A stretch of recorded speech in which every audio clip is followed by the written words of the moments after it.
Assalamualaikum warahmatullahi wabarakatuh. Selamat pagi, siang, petang, dan malam. Selamat datang kembali di podcast kami, di podcast Jalan Bisnis. Di setiap bisnis pasti ada jalan. Oke, apa kabar teman-teman semua yang sedang menyaksikan acara ini? Semoga kalian selalu dalam keadaan sehat, bahagia, dan ceria. Amin. Saya dengan Tata yang akan menemani kalian di sepanjang acara ini.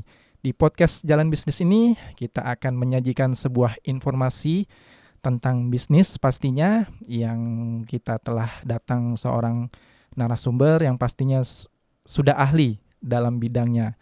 Nah, untuk itu tanpa basa-basi, kita akan langsung mulai aja ya. Nah, satu lagi, nanti teman-teman yang mau datang ke acara kita ini untuk kita undang, silakan ya teman-teman hubungin kami di nomor yang tersedia ataupun melalui email. Nanti akan ada rekan kami yang akan kasih tahu persyaratannya apa aja. Jadi tunggu apa lagi nih? Nah, kita akan berbagi ilmu, wawasan. Oke, tanpa basa-basi, kita masuk aja segmen yang pertama, segmen Mukadimah.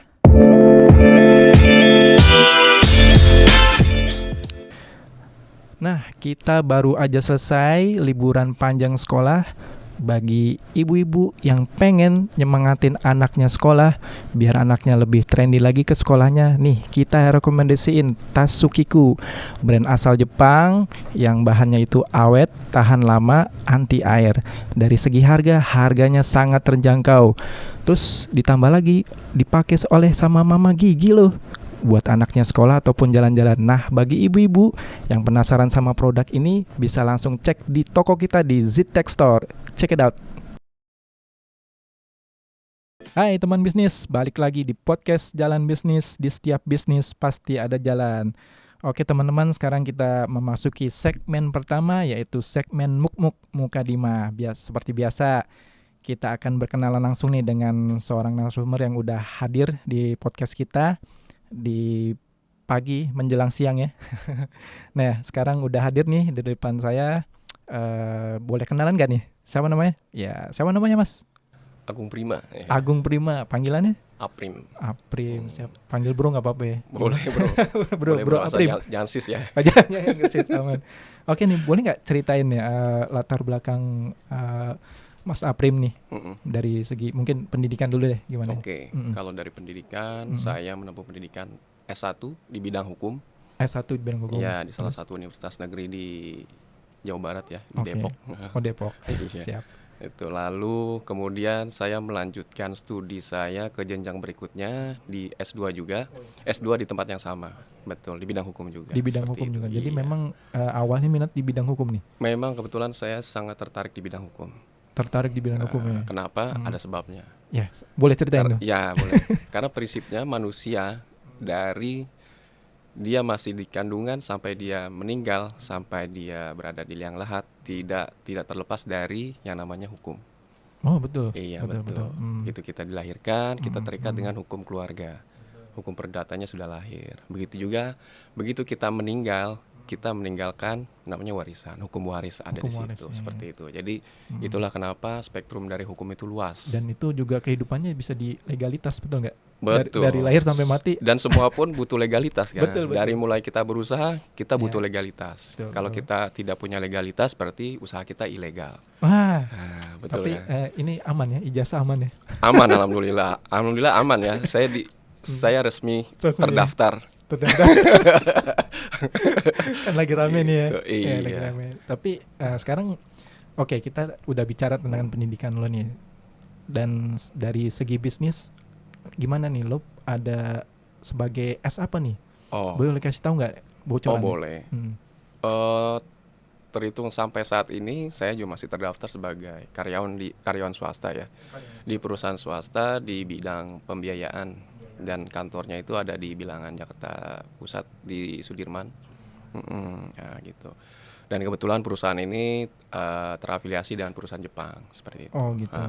Gitu. Sebelum di perusahaan ini saya pernah juga di suatu perbankan asing juga. Perbankan. Tapi ada hubungannya hukum sama perbankan? Kebetulan semua itu juga memang terkait dengan bidang hukum. Oh gitu ya. Di bank pun saya juga diposisikan sebagai tim legal. Tim legal. Oke. Dulu namanya legal admin. Jadi dulu itu tugas dan fungsinya itu adalah kita mereview perjanjian kreditnya, terus aspek legalitasnya. Terus misalkan kalau ada jaminan, dan itu biasanya kita yang in charge. Kalau ada perkara hukum atau kita butuh nasihat hukum dari pihak lain, seperti misalkan kita kan kalau mau ada transaksi besar nih, misalkan melibatkan pihak asing, cross border transaction misalkan Indonesia dengan Singapura atau negara lainnya gitu, kita butuh konsul dengan ahli hukumnya. Dalam hal ini ya lawyer ya. Lawyer. Gitu. Oke. Nah itu semua titik awalnya ada di tim legal. Tim legal. Tim legal yang akan membantu atau liaison officernya untuk menghubungi. Berarti dari sini lo boleh dikatakan nih punya side hustle juga di bidang tersebut. Iya betul. Punya juga ya. Oke. Dan Gitu. ini yang gue lihat lo jadi punya usaha subkontraktor. Ya kebetulan itu latar belakangnya adalah ada kawan ya meminta tolong, awalnya sih meminta tolong untuk diuruskan legalitasnya. Gitu. Oke. Tolong dong, gue rencana mau bikin PT nih. Oh Iya. gitu. PT bergerak di bidang apa? Kebetulan kita rencana mau menyuplai alat-alat migas. Alat-alat gitu. migas. Gitu. Sorry, itu alat-alat migas kan alat-alat berat semua ya? Ya seperti piping, valve, gitu. Valve jadi buat saluran pipanya, penyalur gas dan migasnya itu. Migasnya. Nah kita bisa butuh valve tuh. Nah dari valve-nya itu sendiri macam-macam. Gitu, dari mulai yang kecil sampai yang besar diameternya seperti itu. Nah itu peran lo gimana? Awalnya Iya, ya, jadi kita cerita di awalnya dulu Iya. ya. Dia minta tolong dong cariin notaris buat bikin PT nih gitu. Kita mau mendirikan PT nih segala macam, lu bisa bantu nggak? Oh dengan senang hati. Iya siap. Karena Gitu. bidang lu juga ya. Iya, cariin Lanjut. lah notaris buat bikin akta pendiriannya. Oke, start dari situ, kelar. Tiba-tiba dia gini, gue masih bingung nih siapa lagi personilnya ya. Nah, akhirnya ya dia ngajak gue untuk gimana kalau lo masuk dalam PT ini. Ya boleh, tapi ya gue yang direktur ya. Oh gitu, siap. Ya karena fair-fairan waktu itu. Ya gue masih tercatat sebagai karyawan juga. Takutnya gue kan nggak bisa membagi waktu. Kalau misalnya gue harus berhadapan dengan pihak tiga ya, untuk transaksional segala macam, tanda tangan ini itu gitu. Jadi gue gue komisaris saja gitu. Oke. Jadi kan gue di belakang layar lah untuk untuk ngasih advice segala macam gue bisa gitu. Udah lanjut dari situ. Udah bikin akta pendirian, dia minta tolong lagi, lo bisa urus ininya nggak, perpajakannya dan izin-izin lainnya. Oh ya udah kalau kayak gitu. Nah dari situ mulai terjun langsung ya, karena kebetulan pada saat itu masih pandemi ya. Itu didirikan perusahaan itu di tahun 2022 itu kan kita masih dalam masa pandemi ya. Nah, Transisi lah, masih transisi. Kebetulan di situ di periode itu, di tahun itu banyak waktu luang tuh. Karena WFH. Jadi ya why not lah, mau pergi ke kantor pajak pun juga masih banyak waktu gitu. Dalam seminggu kantor cuma sehari gitu. Jadi di sisa hari itu jadi masih punya 4 hari kerja lah yang bisa dimanfaatkan untuk urus-urus apapun gitu. Jadi mulai dari establish perpajakannya itu gue sendiri yang turun. Lo yang turun gitu. semua. Pokoknya betul. yang terkait dengan ya masalah hukum dan pajak semua lo yang mulai ngurus. dari situ perpajakannya, terus buka rekening pun gue juga turun. Oh gitu. Jadi karena sebenarnya gue menawarkan diri gitu. Bukan gue disuruh, tapi boleh deh, ini kan buat exposure juga itu ya. Kan itu alat-alat migas ya. Lu tahu nggak apa yang mereka lakukan? Maksudnya gini, jadi supply barangnya tuh lo tahu atau lo cuman tahu bidang ininya nih, hukumnya aja atau pajaknya aja, tapi iya, jadi gue ini di dalam PT ini ada 3 orang. Nah satu orang ini nggak masuk dalam akta, tapi sebenarnya dia yang mastermind-nya. Karena dia ini pernah bekerja di perusahaan yang satu industri ya, satu sektor migas itu 5 tahun pernah di bidang itu. Nah dia ini yang akan menjadi orang lapangannya gitu, dan dia yang mengasih brainstorming ke kita, ini apa sih usaha ini, tolong dong jelasin ke kita gini. Oh gitu. Tapi lu berarti di situ lu komisaris tapi dengan lini yang bukan lapangannya ya, Maksudnya Bukan. bukan ya. Jadi lo bergerak di belakang Iya, layarnya gitu ya. betul. Jadi seiring sejalan paralel juga kita bertukar pikiran ya sama ya kawan kita ini, partner kita ini. Jadi kita sebenarnya di intinya tuh ada 3 orang di dalam itu, di dalam PT itu. Nah, berarti ini intinya juga sih, berarti selama lo menjalankan bisnis ini memang dipercayakan juga sama partner ya. Ya, kita dalam usaha itu yang penting itu adalah trust ya. Ya, Itu harus dibangun dan juga harus satu frekuensi. Nah, siap. Jangan sampai di dalam PT itu di antara kita bertiga ini visi kita nggak sama. Ya. Terus juga startnya udah beda gitu. Jangan sampai ada kepentingan lain selain kita bersama Nah, gitu. itu. Iya. Nah, ini buat pelajaran juga bagi gua, saya dan teman-teman bisnis nih.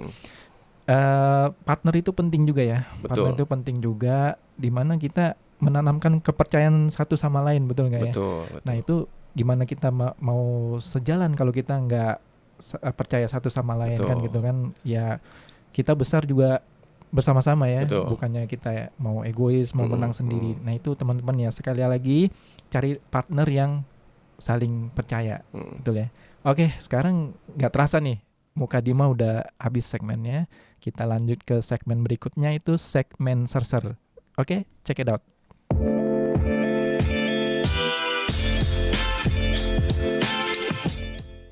Kalian bingung kalau lagi ada tamu mau suguhin makanan apa ya? Nah, kita mau rekomendasi ini, bakso acuat dalam kemasan, udah dilengkapi dengan bumbunya. Jadi kalian tinggal masak aja. Bakso ini bisa tahan 1 bulan di freezer, bebas dari boraks dan bahan pengawet, dan dijamin kehalalannya. Jadi tunggu apa lagi? Klik link ini ya. Halo teman-teman, balik lagi nih di podcast Jalan Bisnis. Di setiap bisnis pasti ada jalan. Oke, sekarang kita udah memasuki segmen yang kedua, segmen Serser, segmen yang serius. Tapi ya santai aja bro, gitu kan. Oh, tapi nanti kalau santai ada segmennya lagi sih. Oh gitu. Nah, sekarang kita yang segmen yang Serser nih, serius. Nah ini bro, mau nanya lagi nih, terkait tadi, berarti lu menjalani profesi sebagai komisaris ya, and then masalah perizinan, betul. Itu ada profesinya lagi atau gimana? Boleh jelasin ya? Oh iya.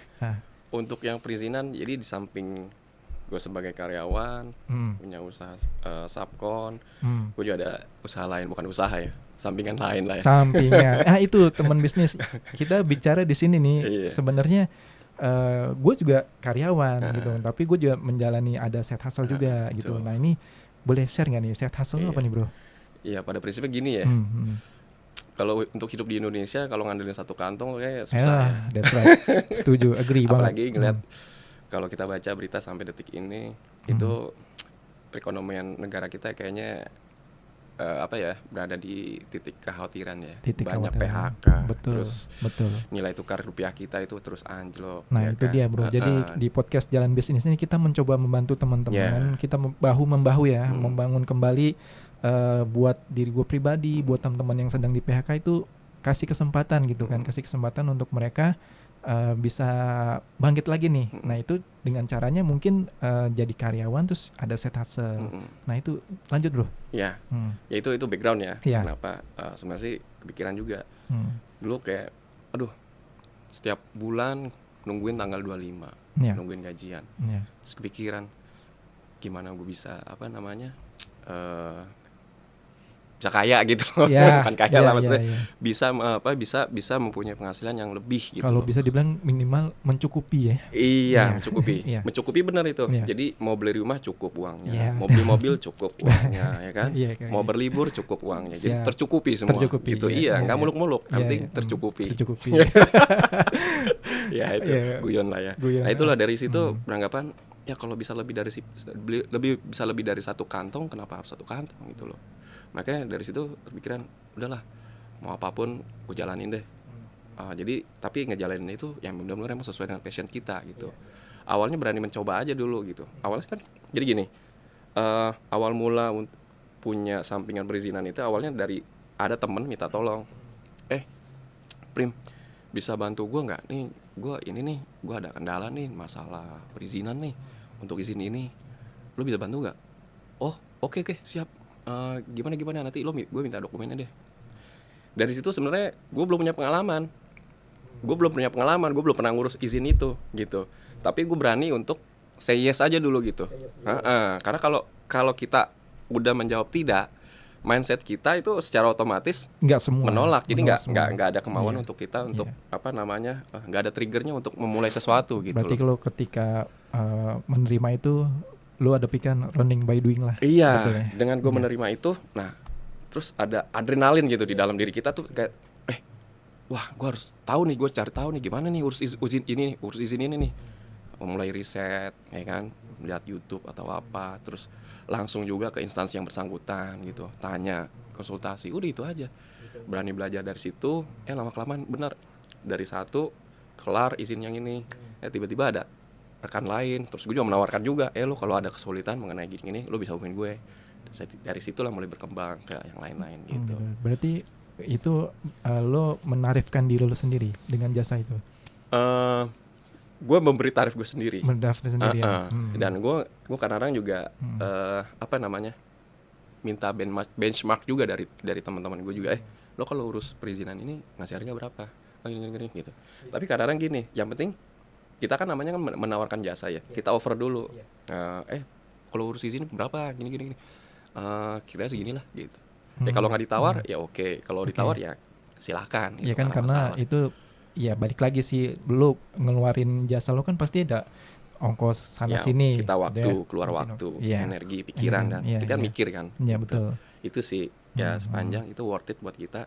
Sebenarnya kan kalau jasa itu kan apa namanya, intangible ya, sesuatu yang service ya, bukan barang ya. Jadi kalau jasa itu jadi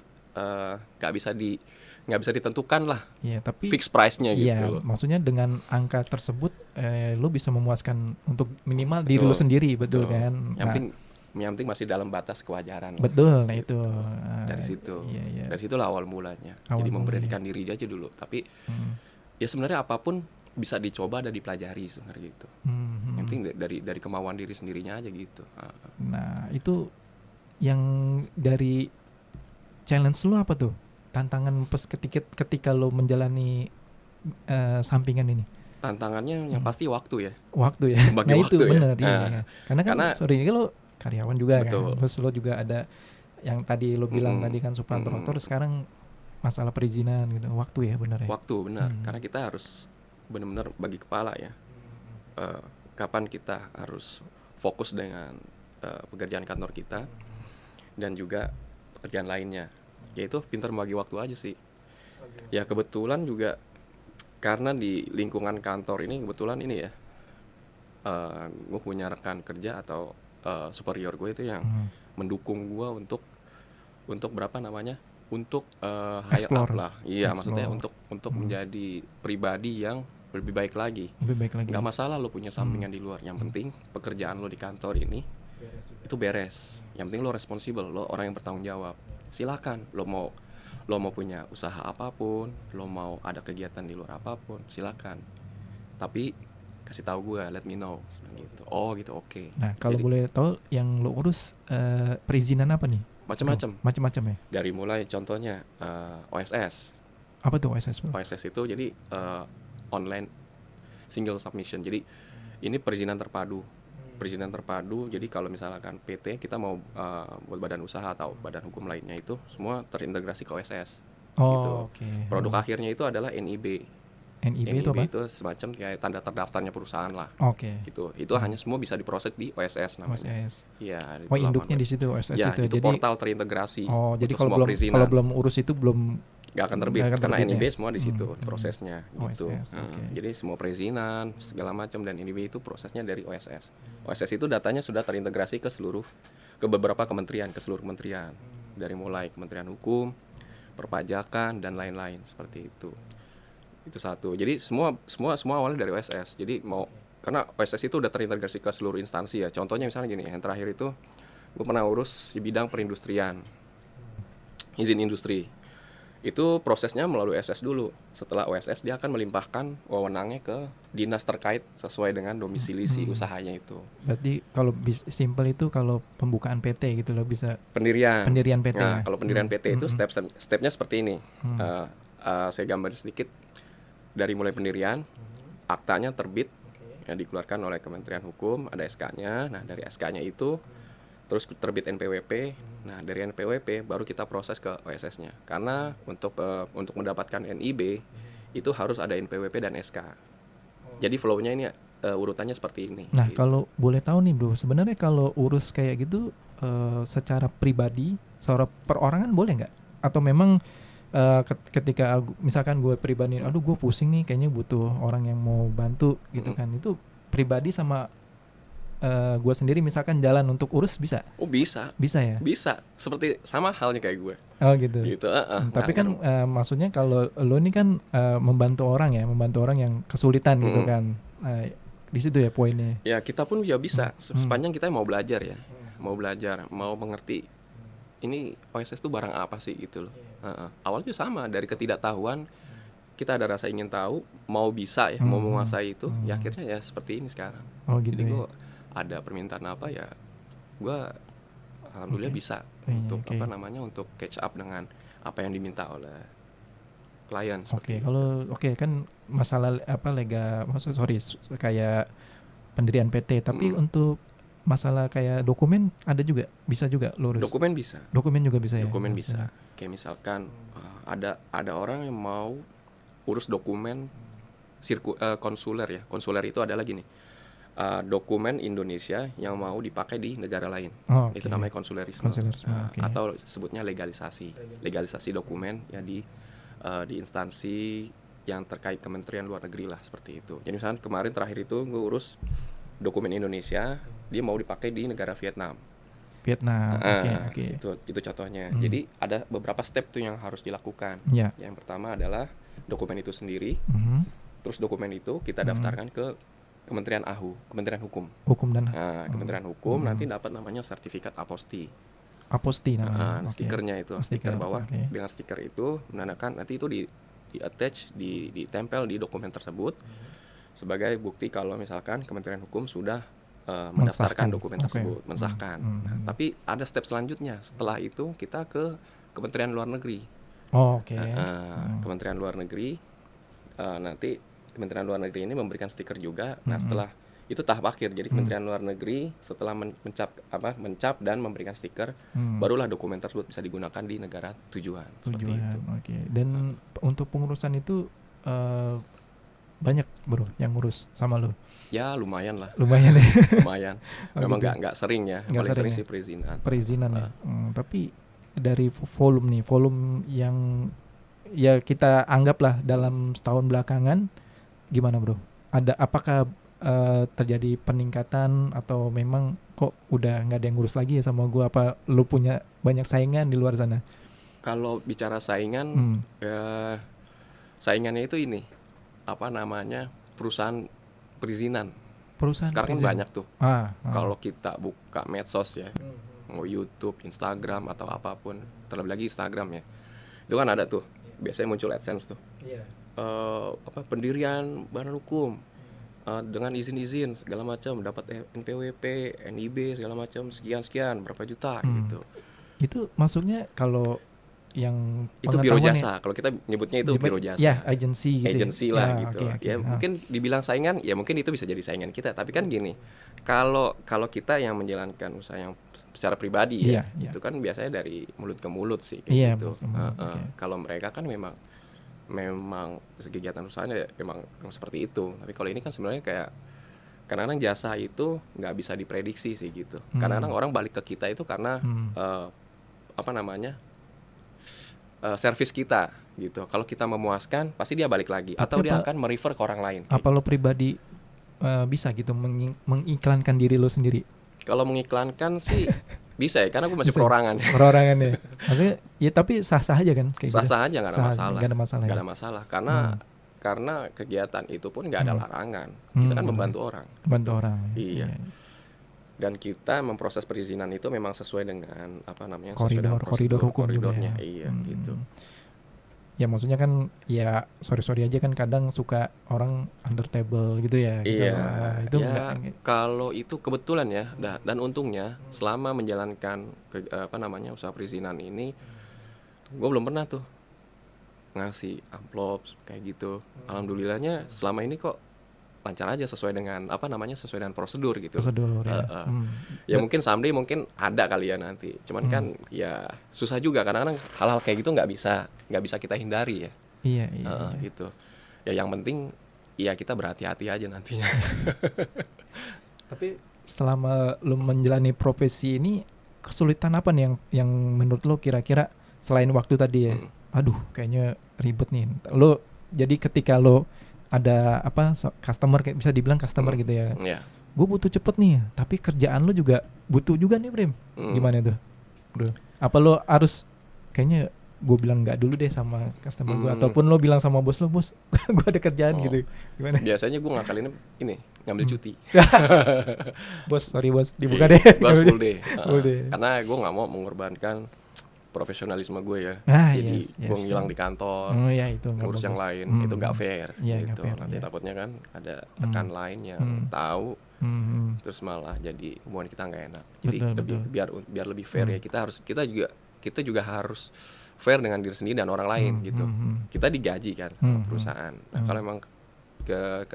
kalau memang dirasa kita butuh waktu untuk mengurus sesuatu yang lain di luar kantor, ya udah cuti aja. Sepanjang masih ada cuti, gue ambil cuti, gue urus deh itu. Oh gitu. Itu jadi cuti gue udah punya timeline sendiri. Cuti lo harus urus sebelumnya atau memang dadakan gitu? Biasanya sedadakannya apapun biasanya H-1, jadi gue masih bisa proses cuti. Gitu. Jadi maksudnya ya lo nggak memungkiri jabatan lo di kantor tuh lo belakangin, nggak juga ya? Enggak seperti itu, karena itu dari nggak fair kan, nggak fair kayak gitu. Jadi mendingan lo cuti, lo bebas kan, melakukan apapun kan. Cuti kan kita kan hak karyawan. Jadi gue menggunakan hak gue untuk menjalankan sesuatu yang lain. Dan gitu. Itu atasan lo pun juga mendukung. Kebetulan gue jadi ini sebenarnya anugerah juga ya. Dapat atasan yang support juga kita gitu. Jadi ada rekan yang mau berkembang dipersilakan gitu. Yang penting itu satu catatannya.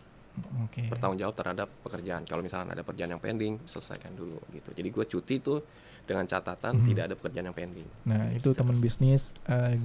Gue pribadi sama Bro Aprim ini sama-sama karyawan. Dan kita pun sama nih punya side hustle juga. Tapi poinnya jangan melalaikan ya pekerjaan utama kita, karena itu kan sumber penghasilan. Salah satu sumber penghasilan kita digaji. Dan kita juga ya poin tadi kan kita sebagai manusia nggak memunafikan ya bahwa kita pengennya ada usaha lain ataupun ya kita cari hiburan juga kan. Ya itu tadinya ya udah kita buat side hustle aja gitu kan ya, dengan cara kita sendiri. Kalau Mas Aprim ini kan tadi masalah perizinan gitu dan lain-lain. Ya kalau pribadi gue ya gitu deh, gue juga ada gitu kan, tapi gue lebih ke jual beli retail sih gitu bersama kawan-kawan juga. Nah ini yang menjadi kendala lo kan tadi udah kita bahas tadi ya. Udah kita bahas semua. Terus nah ini ada selain PT dokumen, kalau untuk jual beli rumah bisa juga bro? Bisa juga. Kayak misalkan ini kan masih inline ya. Yang namanya perizinan itu sebenarnya spektrumnya luas. Izin apa nih? Izin terkait pertanahan kah? Jadi gue tuh sebenarnya kalau digambarin banyak ya. Kayak mulai pendaftaran merek udah pernah segala macam. Terus misalkan kalau ada rekan yang mau mendaftarkan, misalnya nih, sorry itu saya ini misalkan waktu itu pernah ada temen yang mau lu bisa nggak daftarin ini perkara perceraian gue. Gitu. Bisa juga ya. Ke pengadilan agama. Bisa gitu. Tapi akhirnya dia memilih untuk menggunakan pihak lain, ya silakan gitu. Gitu. Ada kayak gitu. Rumah jadi, bisa jual beli rumah. Rumah pun bisa. Karena ya balik lagi karena background gue hukum ya. Jadi sebisa mungkin gue tuh menguasai apa yang sudah menjadi background gue. Gitu. Ya hukum itu kan luas, meskipun luas tapi kita setidaknya tahu gitu.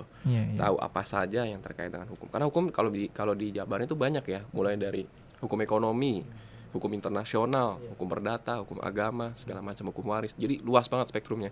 Jadi memang nggak bisa menguasai semua ya. Itu kan namanya generalis ya. Jadi gue ya untungnya sih ya bisa dibilang gue generalis juga sih. Gue tahu semua tapi tidak menguasai semua gitu. Jadi Kalau masalah rumah contohnya peningkatan hak, terus balik nama itu balik bisa, nama. dan gue pernah lakukan itu. Pernah lakukan itu semua ya. Tuh. Gila, Ya luar intinya biasa. gini ya, apapun yang bisa menghasilkan uang, why not?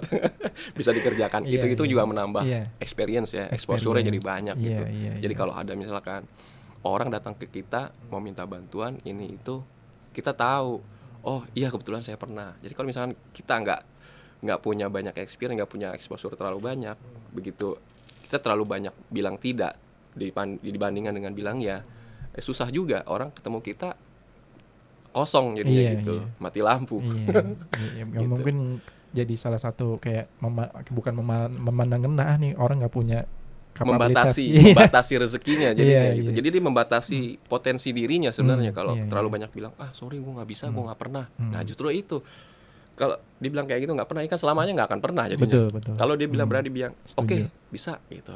Nah itu menjadi poin satu teman poin bisnis buat dia. nih bagus juga nih iya. masukan dari Bro Betul. Aprim ini kan. Iya. Harus terima tantangan dulu ya, kalau bisa dibilang terima betul. tantangan Kalau dulu. itu sebenarnya konsekuensi. Kalau Iya. kita mau dapat yang lebih, Ya. kita juga harus ada ekstra lebih Betul. effortnya. Setuju. Nah, effort itu salah satunya itu berani menerima challenge.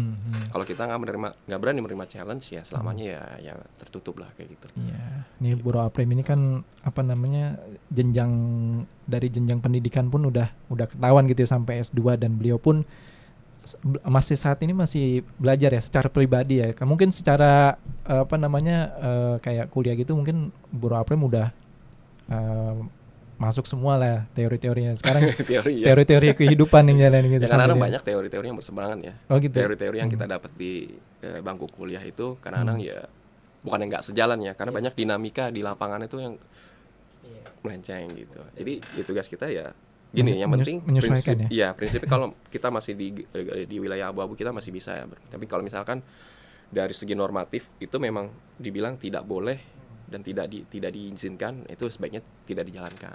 Kalau gue berpatokannya seperti itu, karena gue memang orang hukum, jadi sebisa mungkin gue nggak mau apa yang gue kerjaan ini melanggar hukum, seperti itu. Oh, itu patut dicontoh. Iya. Patut dicontoh, dan integritas yang dijaga. Betul, integritas. Susah itu, Bro. Susah memang. Berat ininya. Berat ya. Godaannya itu terlalu kenceng. Ya, tapi kalau kita berpikir panjang sih ya itu bisa dipertimbangkan lah.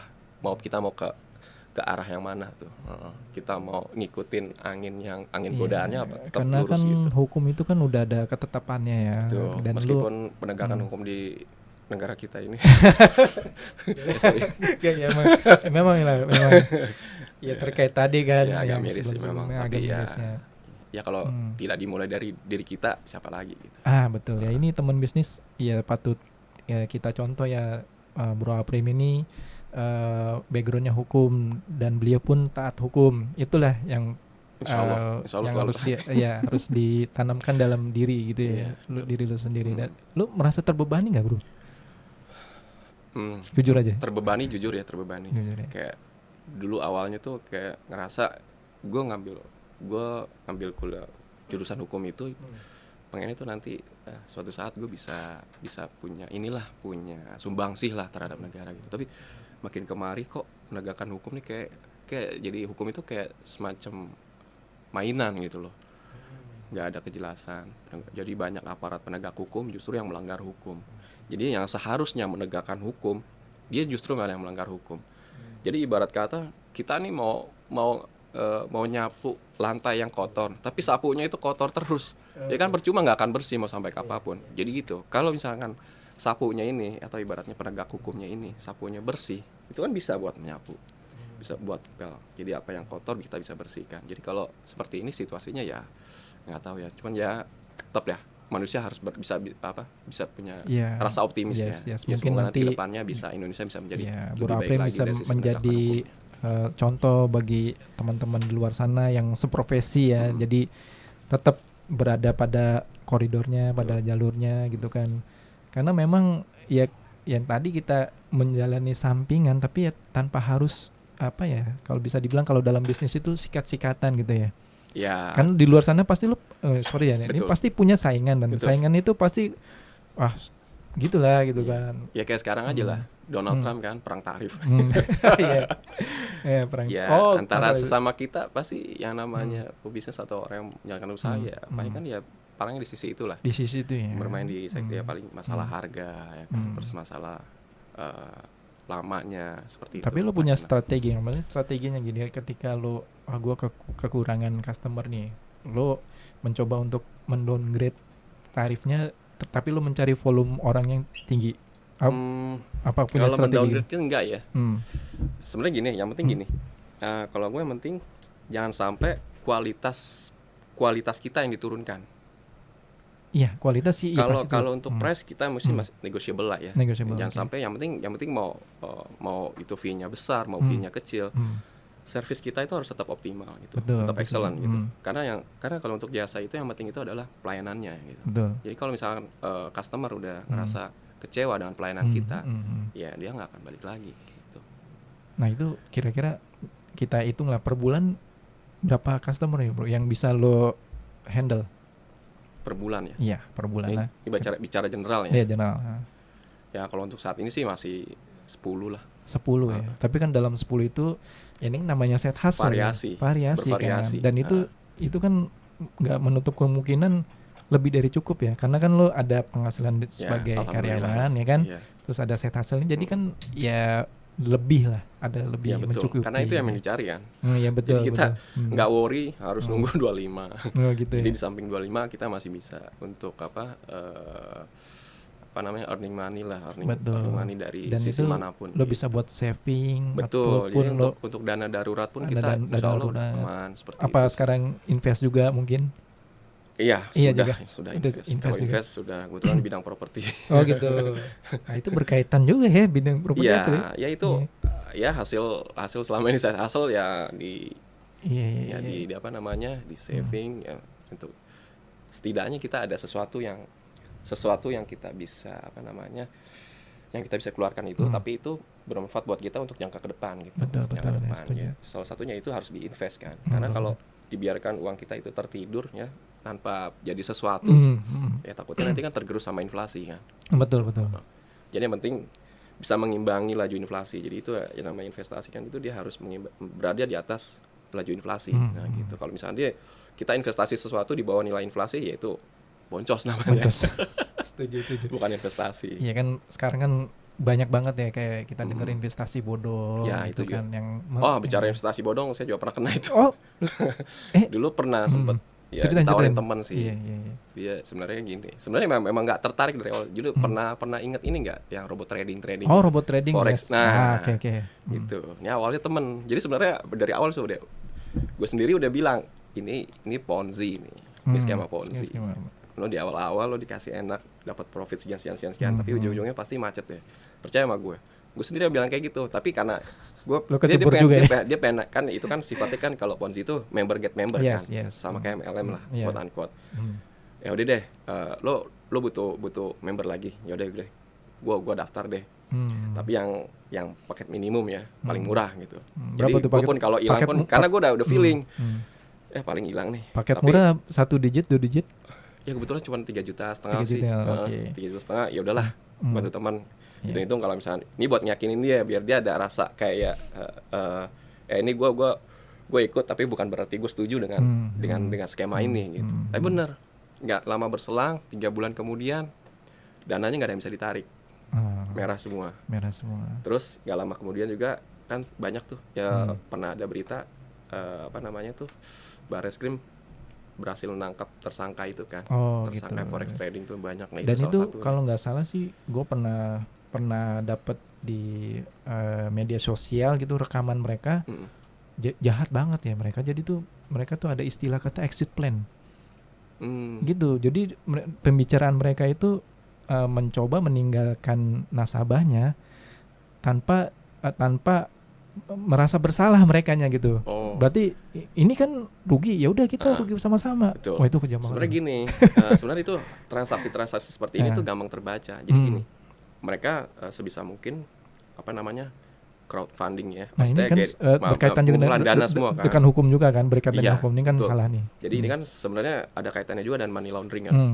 Money laundering itu pencucian uang. Jadi semua dana yang sudah dia kumpulkan itu dari membernya atau mungkin ada sponsorship. Karena sebenarnya mereka itu nggak bekerja sendiri, pasti ada organisasi internasional yang apa namanya, yang kuat yang bisa mengalokasikan dana-dana itu. Dan biasanya dana-dana itu tuh bisa disebar ke luar negeri untuk apa namanya menghilangkan jejak kayak gitu. Karena jadi sebenarnya yang diungkap sama penegakan hukum kita itu sebenarnya cuma berapa persen. Sebenarnya dananya pasti besar dari itu. Nah, dari segi background lo karena hukum, hukuman apa nih yang paling pantas mereka dapatkan kayak gitu ya? Iya, sebenarnya satu ya, kalau perkara terkait uang, sebisa mungkin uang itu kembali ke nasabahnya gitu. Iya, betul. Sama sebenarnya gue juga punya prinsip ya. Perkara-perkara korupsi itu juga sebenarnya yang sangat relevan itu adalah uangnya dikembalikan. Uang semua asetnya dia, aset si koruptor maupun uang yang dia korupsi itu kembali ke negara. Masukin ke kas negara. Ini opini lo pribadi ya? Dan ini memang secara normatif memang sebenarnya itu. Sebenarnya itu perampasan aset. Kenapa makanya undang-undang perampasan aset sampai detik ini tuh tidak disahkan yaitu karena para koruptor ini takut. Aduh, ini agak sensitif ya. Agak serius. Tapi kan serser ya. Ini karena topiknya masih serius ya. Jadi gue coba untuk bahas hal-hal yang serius yang sesuai dengan background gue. Betul. Itulah kenapa dulu ada salah seorang profesor ternama di negara kita yang kebetulan waktu itu menjabat sebagai menteri. Dia berulang kali dia sangat bersikeras untuk untuk agar undang-undang perampasan aset ini segera diundangkan. Itu padahal sudah puluhan tahun sudah digagas tapi tidak pernah masuk pembahasan di DPR. Gitu. Ini gokil banget sih, nggak ada nih narasumber sebelumnya bicara seserius ini aja. Tapi oke lah, kayaknya merasa di jalan bisnisnya ada challenge tertentu gitu kan, terus ada wawasan baru tentang hukum lah, terutama sesuai dengan background lo. Oke, teman bisnis, sekarang segmen serser kayaknya udah habis nih bro. Oh, udah habis ya? Udah habis, kayaknya kita masih banyak yang dibahas. Nah, kita akan memasuki segmen yang ketiga nih bro, segmen Sansan. Oke, teman bisnis, kita saksikan segmen yang ketiga, segmen Sansan. Check it out.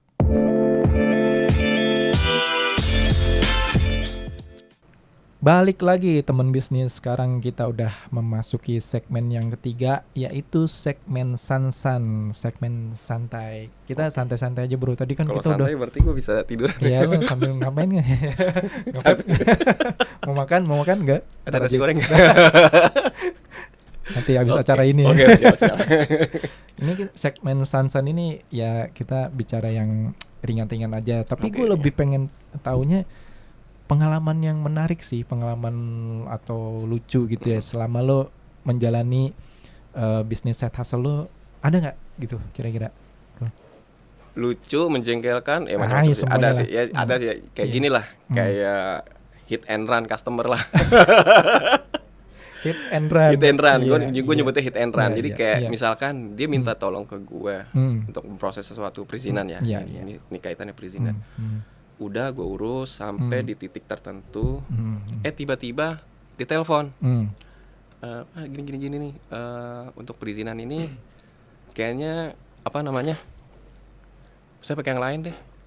Padahal itu udah setengah jalan. Udah setengah jalan. Okay. Setelah itu tuh terbit perizinannya. Dia tiba-tiba saya pakai yang lain deh. Lucu bengong sih. Tuh langsung. Maksudnya gimana Pak? Iya saya pakai yang lain. Saya udah ada kontak yang lain nih gini-gini untuk urus ini.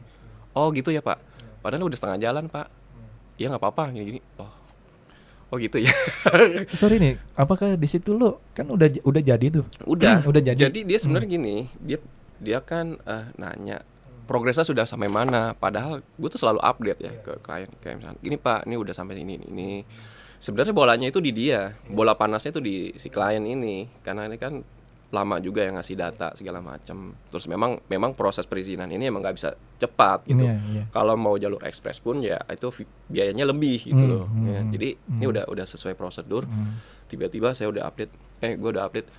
Ini udah sampai tahap ini Pak, gini segala macam. Kendalanya gini. Oh gitu ya udah, saya pakai yang lain dah.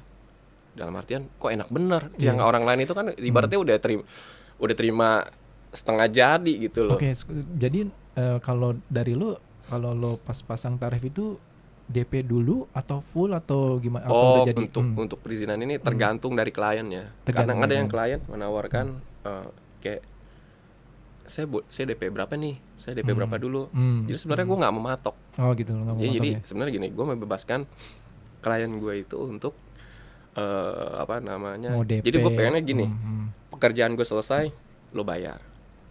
Kalau dari lo Prinsipnya sendiri gitu, lo. iya kalau gue sendiri gitu. Tapi kalau misalkan dari klien itu sendiri sudah menawarkan ya, saya DP berapa nih? Ya udah, ya kalau dia nawarin DP masa tolak. Iya maksudnya. Ya nggak muluk-muluk juga dong. Dia nawarin Iya. DP mau berapa? Ya udah Pak, sekian gini. Dihitung buat ongkosnya. Iya betul. Iya Kayak maksudnya gitu. kan ya kadang kan kalau ya gue pribadi mungkin ya kalau mungkin kayak ada usaha DP dulu lah ya, buat makan buat Iya. apa gitu kan. Tapi kalau lo lebih kayak kerjaan kelar dulu lah. Betul. Karena gue gini berusaha untuk nanemin first impression gue itu di mata klien bahwa gue tuh prinsipnya adalah gini, pekerjaan selesai lo bayar gitu. Jadi gue tuh pengen gue kerja dulu gitu. Let me work gitu. Biarkan gue bekerja dulu, gue urus itu sampai selesai. Nah silakan lo bayar, nanti gue info, Pak ini sudah, Pak Bu ini udah selesai gitu. Oh, Berarti ya, berapa, hit and run tadi?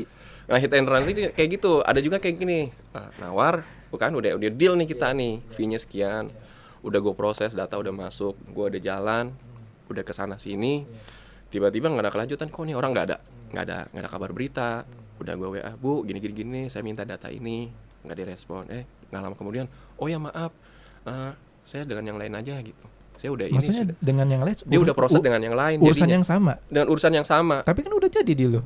Bukan, di gue tuh udah diproses aja, kayak misalkan udah submit berkas gitu, tapi memang belum terbit perizinannya, tapi udah in the middle gitu loh, udah dalam proses gitu, tapi tiba-tiba seperti itu, chat, ya saya dengan yang lain aja, gini maaf ya, oh gitu, ya bu nggak apa-apa, gitu kita nggak boleh kecewa. Emang itu bukan mungkin ya bukan rezeki kita. Gugur ya. 1 tumbuh 1000 lah bro ya. Betul. Yang penting yang penting ya udah cukup tahu aja gitu. Ya karena nggak bisa diprediksi sih ya kalau untuk jasa ini gitu loh. Kadang banyak juga yang repeat order jadinya gitu. Ada beberapa klien yang dia merasa puas lah dengan kinerja gue gitu, dengan apa yang sudah pernah dan kasih ke dia. Ngasih koneksi ke teman-teman yang Betul. lain. Terus gitu ya. dia juga merefer. Dia tiba-tiba WA nih, ini salah satu klien ya. Ini ada rekan saya yang mau urus ini, bisa dibantu nggak? Itu dari dia. Rekan gitu. Nah itulah dari situlah ya. dari mulut ke mulut. Nah terus berlanjut ke yang lain seperti itu. Maksudnya dari lo pribadi aja nih, lo tanpa mengiklankan diri sendiri di media. Ya alhamdulillah tanpa mengiklan. Tapi kadang-kadang gue juga suka mengiklankan, bercanda tapi gini. Ya. Kayak misalkan ada temen gue yang pernah ngurus gitu sesuatu ke gue. Gimana nih?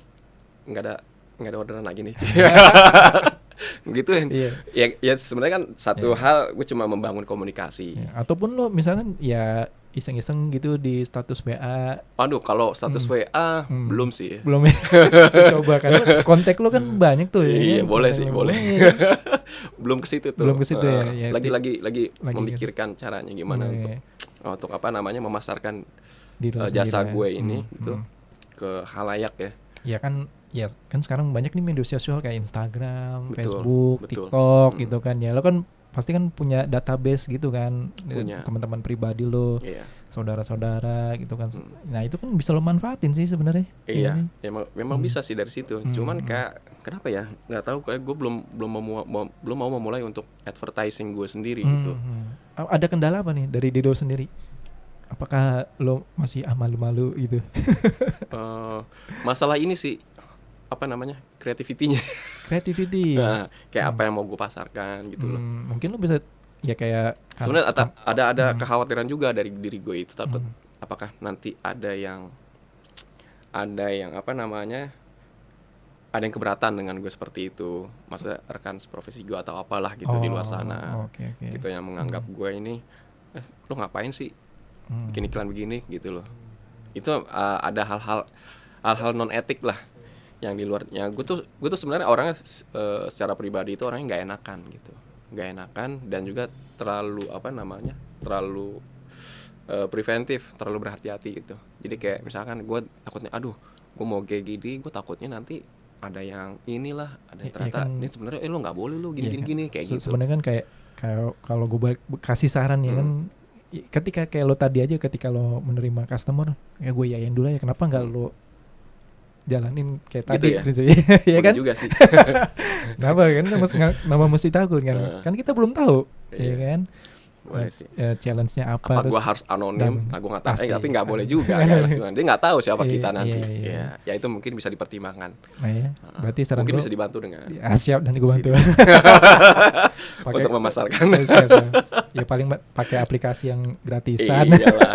Intinya kan gini, kita silaturahmi dan berkolaborasi kan. Betul. Penting kolaborasi. Betul. Nah ini teman bisnis menarik ya. Jadi Bro Aprim ini menawarkan jasanya di bidang yang dia kuasain, yang tadinya nggak tahu apa-apa jadi apa-apa, karena dia bisa membantu orang ya, terutama itu dulu membantu orang, terus orang pun juga tertarik nih, wah si Mas Aprim ini bisa, dan itu juga worth it juga ya, maksudnya kita masang tarif pun sesuai dengan apa yang kita kerjakan. Ya sesuai dengan inilah marketnya.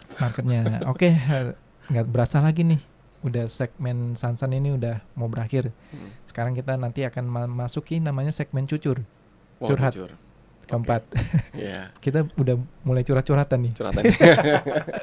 Oke, teman bisnis, saksikan kita lagi di segmen keempat, segmen cucur. Check it out.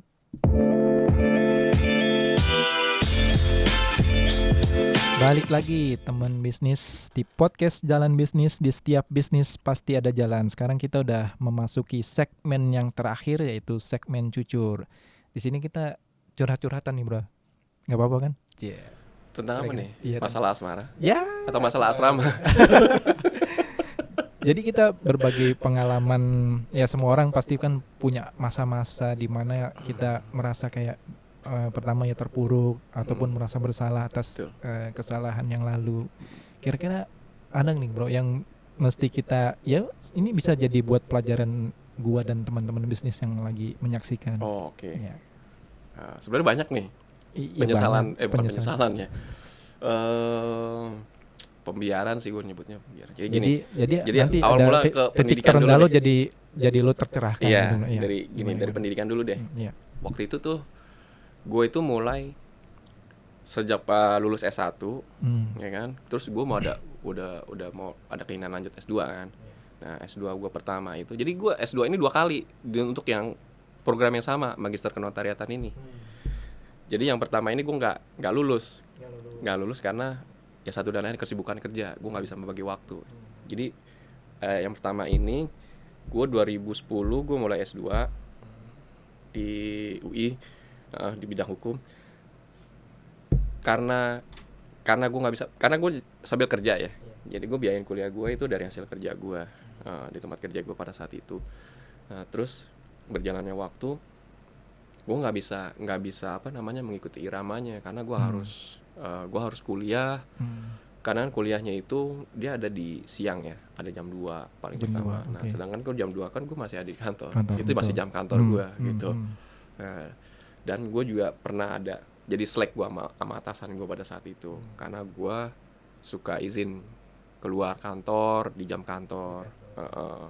Padahal gue cuman kayak submit tugas, absen, cabut lagi kantor sih, balik lagi. Itu padahal kalau S2 itu kan nggak tiap hari kan, paling seminggu 3 kali. Kebetulan ini tiap hari. Wah. agak semi reguler gitu. Itu sebenarnya kan awalnya gue nggak nyangka seperti itu ritmenya, meskipun memang banyak di sore, tapi itu sebenarnya mengambil jatah jam kerja gue di kantor gitu. Saat itu gue berpikiran jadi gini, gue mikir, wah gimana nih, gue dicibir kan di rekan kerja gue yang senior-seniornya, ini anak baru kok udah keluar mulu.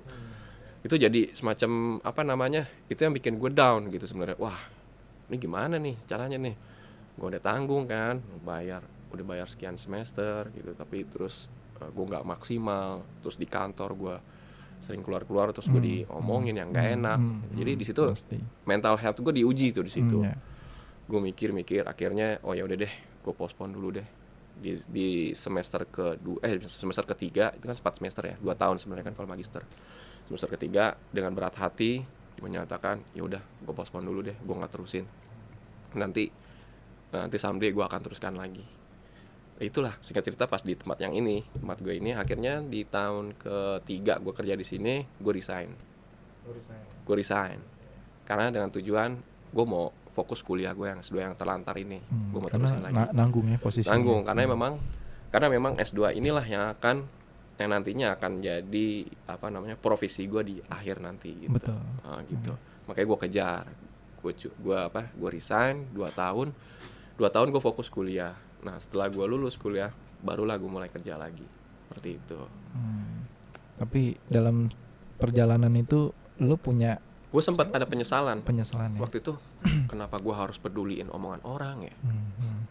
Kenapa enggak gue fight aja gitu? Lagian tanggung pada saat itu tinggal 2 semester lagi gitu. Cuman ya sudah lah. Itu kan nasib berkata lain ya. Maksudnya tadi kan cerita di awal tadi kan lo punya ini orang yang suka tantangan, tapi di dalam itu semua lo ada ya ini sebagai cermin diri kita ada kelemahan gitu kan. Kalau gue nggak bisa nih ngadepin cibiran ya kan. Jadi mental health lo nggak ngaruh banget pada saat itu ya. Karena makin kesini makin peduli dengan mental health gitu. Karena emang banyak orang yang nggak bisa mengendalikan kesehatan mentalnya, berimbasnya ke hal yang lain kan. Banyak juga orang yang kayak nggak kuat, mereka melenceng mencari pelarian. Nah itu gitu. Ya ini kadang sih, berimbas juga ke dirinya ataupun orang terdekat. Pelajaran juga sih buat gue juga pribadi. Kadang kita suka ceng-cengan gitu ya, walaupun ceng-cengan sama temen gitu kan, tapi kadang gue juga ngeliat, kadang gue langsung mikir nih, omongan gue tadi ngancurin mental dia nggak? Kadang-kadang begitu nyakitin. Kadang hal-hal sepele itu buat orang itu nggak sepele. Iya gitu. betul. Karena gue makin banyak kesini makin berhati-hati gitu. Makin berarti bukannya jaim ya, cuman kan kita nggak tahu isi pribadi, hati orang dia sedang dalam masalah apa pada saat itu.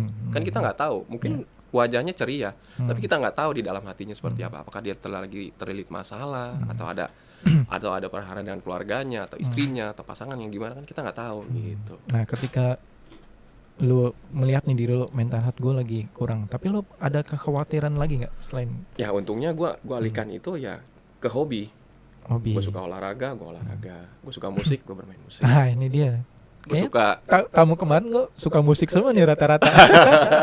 Iya karena gimana ya, dari kecil gue suka musik, ya. Ngeband gitu ya. Iya, dari kecil gue suka musik. Terus suka outdoor adventure juga. Jadi sebenarnya pilihan gue untuk untuk mengalihkan sesuatu yang negatif itu sebenarnya ada banyak pilihan gitu. Tinggal gue mau kemana ini gitu. Tapi jadi buat gue it's not an issue. Gitu. Untuk diri lo sendiri, tapi untuk keluarga lo gimana nih? Keluarga gue ya kalau misalkan di ranah keluarga ya gue kalau ini selalu berusaha untuk seterbuka mungkin gitu. Setiap ada masalah atau tidak, terutama kalau ada masalah ya, masalah apa, apakah masalah kerja, kehidupan atau gimana, ya sebisa mungkin terbuka aja gitu. Jadi nggak ada yang ditutup-tutupin. Malah kalau misalnya kita menutupi sesuatu takutnya jadi bom waktu gitu loh, meledak di akhir ya kan. Jadi nggak ada skocinya gitu. Ya, terus sebenarnya kalau bicara ini juga mental health ya, jadi pernah juga gue pernah ada titik terendah lah, maksudnya ya kayak kita ngerasa kayak waduh, kayak hidup gue kok nggak berguna banget gitu loh. Kayak misalnya pernah kayak ya kok gue gini-gini aja ya, ini apa yang bisa karena gue gini, orang itu gampang desperate gitu. Kayak misalkan ada orang kok enak banget deh ya hidupnya gini-gini, padahal dia cuma gini-gini doang. Kok gue yang udah sengoyo ini hasilnya gini-gini aja gitu. Nah dari situ tuh gue pernah di posisi itu. Saat itu gue belum nikah gitu. Jadi gue kayak contemplating, mikir gimana ya, terus gue tuh punya kekhawatiran nanti anak gue kayak gimana. Gue kalau pada saat gue nanti berkeluarga, gue menikah gimana dan menikah di mana gitu. Iya. Menikah dengan siapa, terus perekonomian keluarga gue gimana. Itu pikiran-pikiran itu tuh selalu terbayang gitu. Terbayang ya. Mungkin apakah sampai saat ini? Sampai saat ini sebenarnya masih tetap ada, cuman ya sedikit berkurang ya. Ya karena maksudnya kita harus udah bisa melewati fase itu kan. Iya, karena udah bisa metain jalan lah. Kita tahu nih, kayak misalkan tujuan kita kemana, terus exit plan-nya gimana gitu. Jadi kan sebenarnya kalau hidup itu kan kita juga harus ada, karena gini, nggak selamanya rencana yang kita buat itu juga mulus-mulus aja kan. Iya. Kita juga harus siap dengan kemungkinan terburuk gitu. Nah, untuk mengatasi kemungkinan terburuk, kita nggak bisa menghapus itu, tapi kita bisa mengurangi. Mitigasinya apa gitu. Jadi hal-hal kayak itu udah harus dipikirin. Memang kalau orang bilang, wah ini lo overthinking ya, bukan overthinking, gue cuma peduli sama gue dan keluarga gue. Iya, karena kan ya kita kan sebagai apa ya, planner ya. Iya, Planner, apalagi kan kita- status gue ini kan udah sebagai kepala keluarga. Iya, Jadi gue betul. sebisa mungkin gue harus bertanggung jawab dengan keluarga gue, karena gue kan nakoda dari rumah tangga. Betul. Kemana arah kapal ini menuju, gue yang menentukan gitu. Iya, Jangan betul. sampai kapal ini karam tengah jalan. Nah itu dia kan yang tadi lo bilang kan, penghasilan lo sebagian buat diinvest. Nah itu kan mungkin akan berguna ya nanti ke depannya ya buat anak-anak lo ya. Apalagi ya kita lihat sendiri bro ya, sekarang biaya pendidikan. Wah tahu betul, sendiri kan. itu sangat berasa lagi. Ah. Karena anak gue tahun ini juga akan masuk SD ya. Dan itu ternyata tarif sekolah dasar aja ya di swasta itu udah mahalnya minta ampun. Iya, udah sampai 2 digit bener gak sih? Mending 2 digit, Ah. ada yang 3 digit. Kaget tuh di bilangan BSD Iya, Jakarta iya. Selatan. Serius? Iya itu baru uang pangkal aja. Ya ampun, ini gimana Iya, gue nyari uangnya? Ya mungkin ya wajar sih. Mungkin bukan lo aja bro yang punya pemikiran overthinking yang bisa dibilang. Gue juga ada, semua mungkin juga ada kan. Tapi menyikapinya itu ya dengan kayak gimana kan, ingat situasi sekarang apalagi ya. We don't know kan yang di future bagaimana gitu kan. Tapi kita lihat nih dari sekarang aja nih udah pada mahal. Betul. Bener gak sih? Apalagi Emas emas ya ampun, melonjaknya luar biasa udah kan. mau 2 juta. Nah itu dia. Gue nyesel dulu beli 400.000 400.000 per gram. Nah, berarti udah dapet jawabannya nih, invest kemana? Iya, Kadang gini iya ya. laju inflasi itu satu. Ya banyak parameter di perekonomian kita itu udah nggak udah kayak menuju resesi sih gitu. Iya, banyak yang Itulah yang gue iya, khawatirkan karena ya itu dia salah biaya satunya pendidikan gitu. makin mahal. Sebenarnya gue nggak bukan pro swasta ya, Iya, karena gini, kan karena sesinya curhat ya, jadi gue Iya, curhat juga nih masalah. Jadi pendidikan kita itu di negara kita ini juga, gue dulu jujur aja, gue dulu nggak pernah di sekolah swasta. Dari gue SD sampai gue SMA gue negeri semua. Karena apa? Dalam bayangan gue pada saat itu sekolah negeri itu bagus. Menurut gue udah terbaik negeri. Iya, terbaik ya. Gitu. Iya. Dan murah. Karena gue tahu SPP-nya berapa. Iya. Karena kan kalau bayaran sekolah, Iya. mak bapak gue ngasihnya kalau gue Iya, masuk. Iya. Dia mempercayakan itu ke gue. Iya. Dengan harapan ya itu bener amanah ya kan. Iya. Ya alhamdulillah amanah. Gue gak pernah makan SPP sekolah gitu. Oh. Gitu alhamdulillah bayarin. Pada saat itu ya menurut gue SD pada saat gue sekolah masih bagus-bagus aja, cuman karena gue peduli dengan anak-anak gue ya, gue ngeliat SD sekarang kok pergaulannya agak-agak gimana gitu. Sebenarnya gue nggak mau masukkan anak gue ke swasta gitu. Di satu sisi karena biaya ya, pertimbangan biaya. Karena pertimbangan biaya. Karena gue kalau ada yang murah kenapa harus yang mahal? Tadinya begitu. Karena melihat perkembangan situasi sekolah-sekolah dasar, dari mulai sekolah dasar sampai SMA di negeri itu ya banyak kenakalan yang makin membahayakan gitu loh. Gitu. Jadi itulah akhirnya gue milih sekolah swasta, tapi sekolah swastanya nggak terlalu mahal gitu. Ya ini curhat-curhatan bapak-bapak kepada anak-anaknya ini ya, semua itu yang lo alamin mungkin kita semua mengalamin bro ya kan. Tapi ya itu tadi, disinilah kita di jalan bisnis ini yang tadi udah lo ceritain pengalaman lo ini, semoga bisa menjadi batu loncatan buat yang teman-teman kita nih yang mungkin lagi keadaan lebih terpuruk dari kita ya, setidaknya bisa belajar gitu ya. Tadi lo juga belajar sendiri kan bro dari YouTube dan segala macam, dan itu juga lo bisa jalanin dan bisa jadi penghasilan tambahan lo ya. Itu mungkin teman-teman bisnis bisa ikutin ya tadi langkah-langkah tadi. Nggak perlu belajar yang formal banget, ngeluarin biaya. Di YouTube pun yang gratis pun ada ya, tinggal kitanya aja nih mau ngejalaninnya apa enggak. Benar gak sih bro? Oke bro, ini udah gak berasa lagi nih, sesi curhat udah habis.